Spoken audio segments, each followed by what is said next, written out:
The Walrus and the Carpenter by Lewis Carroll. A public domain recording for LibriVox.org. Read by Jim Cadwell. The sun was shining on the sea, shining with all his might. He did his very best to make the billows smooth and bright, and this was odd because it was the middle of the night. The moon was shining sulkily because she thought the sun had got no business to be there after the day was done. "It's very rude of him," she said, "to come and spoil the fun." The sea was wet as wet could be. The sands were dry as dry. You could not see a cloud because no cloud was in the sky. No birds were flying overhead. There were no birds to fly. The Walrus and the Carpenter were walking close at hand. They wept like anything to see such quantities of sand. "If this were only cleared away," they said, "it would be grand." "If 7 maids with 7 mops swept it for half a year, do you suppose," the Walrus said, "that they could get it clear?" "I doubt it," said the Carpenter, and shed a bitter tear. "O oysters, come and walk with us," the Walrus did beseech.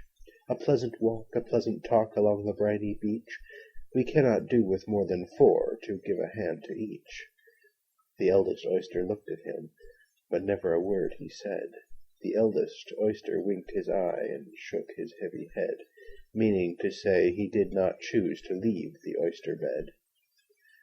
But 4 young oysters hurried up, all eager for the treat. Their coats were brushed, their faces washed, their shoes were clean and neat. And this was odd, because, they hadn't any feet. 4 other oysters followed them, and yet another 4, and thick and fast they came at last, and more, and more, and more, all hopping through the frothy waves and scrambling to the shore. The Walrus and the Carpenter walked on a mile or so, and then they rested on a rock, conveniently low, and all the little oysters stood and waited in a row.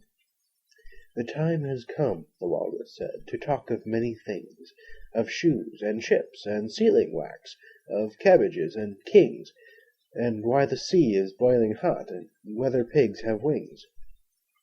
"But wait a bit," the oysters cried, "before we have our chat, for some of us are out of breath, and all of us are fat." "No hurry," said the Carpenter. They thanked him much for that. "A loaf of bread," the Walrus said, "is what we chiefly need.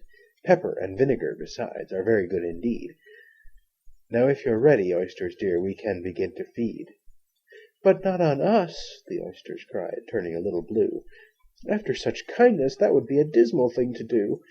"The night is fine," the Walrus said. "Do you admire the view?" "It was so kind of you to come, and you are very nice." The Carpenter said nothing, but cut us another slice. "I wish you were not quite so deaf, for I've had to ask you twice." "It seems a shame," the Walrus said, "to play them such a trick, after we've brought them out so far and made them trot so quick." The Carpenter said nothing, but the butter's spread too thick. "I weep for you," the Walrus said. "I deeply sympathize." With sobs and tears he sorted out those of the largest size, holding his pocket handkerchief before his streaming eyes. "O oysters," said the Carpenter, "you've had a pleasant run. Shall we be trotting home again?" But answer came there none, and this was scarcely odd, because they'd eaten every one.